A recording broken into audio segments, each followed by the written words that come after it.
Praise the Lord. கர்த்தர் நல்லவர், அவர் கிருபை என்றும் உள்ளது. நம்ம லாஸ்ட் வீடியோவில் பரிசேயன் யார், எப்படிப்பட்டவன், அவனுடைய ஜபம் எப்படி இருந்துச்சு, அவனுடைய ஆட்டிடியூட், கேரக்டர், பிஹேவியர்ஸ்லாம் எப்படி இருந்துச்சு சொல்லிட்டு நம்ம பார்த்தோம்ல.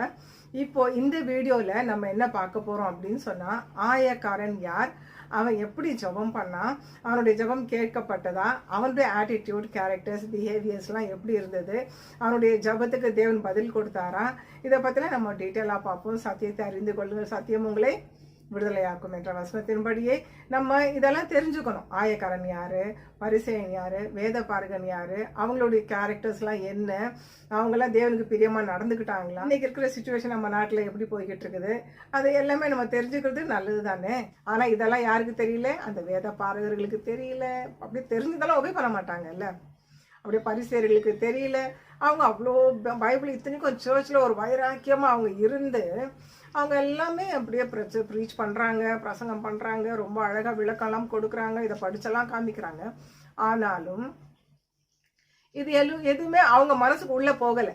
எல்லாம் அப்படியே உதட்டளவில் தான் இருக்குது. மற்றவங்களுக்கு சொல்கிறாங்களே தவிர அது எதுவுமே அவங்க ஃபாலோ பண்ண மாட்டாங்க. ஆனால் இவன் இதை படித்து தெரிஞ்சு இருந்ததுனால அதை அப்படியே ஃபாலோ பண்ணி அந்த தேவனுக்கு பயந்து கர்த்தருடைய சமூகத்தில் தன்னை தாழ்த்தி ஒப்பு கொடுத்து அவன் ஜெபிக்கிறான். ஆண்டவரே, பாவியான என் மேல் கிருபையாயிரும் அப்படின்னு சொல்லிட்டு மார்பில் அடித்து கொண்டு, ஏன்னா அந்த மார்பில் இருந்தால் இந்த பொல்லாத காரியங்கள்லாம் வெளியில் வந்துக்கிட்டு இருக்கு.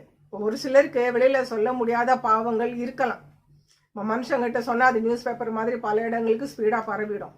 ஆனால் தேவ சமூகத்தில் நம் வீட்டு கதவை சாத்திட்டு வீட்டுக்கு உள்ள அறை கதவை தாளிட்டு வீட்டுக்குள்ள தேவ சமூகத்துல தேவனுடைய முகத்தை நோக்கி பார்த்து, ஆண்டவரே, பாவியான இனிமேல் இரக்கமாயிரும், கிருபையாயிரும், தயவாயிரும். ஆண்டவரே, நான் இவ்வளோ ஒரு மோசமான ஒரு பாவியா இருக்கிறேன். செய்யக்கூடாத பாவங்களாம் நான் நிறைய செஞ்சிருக்கிறேன்.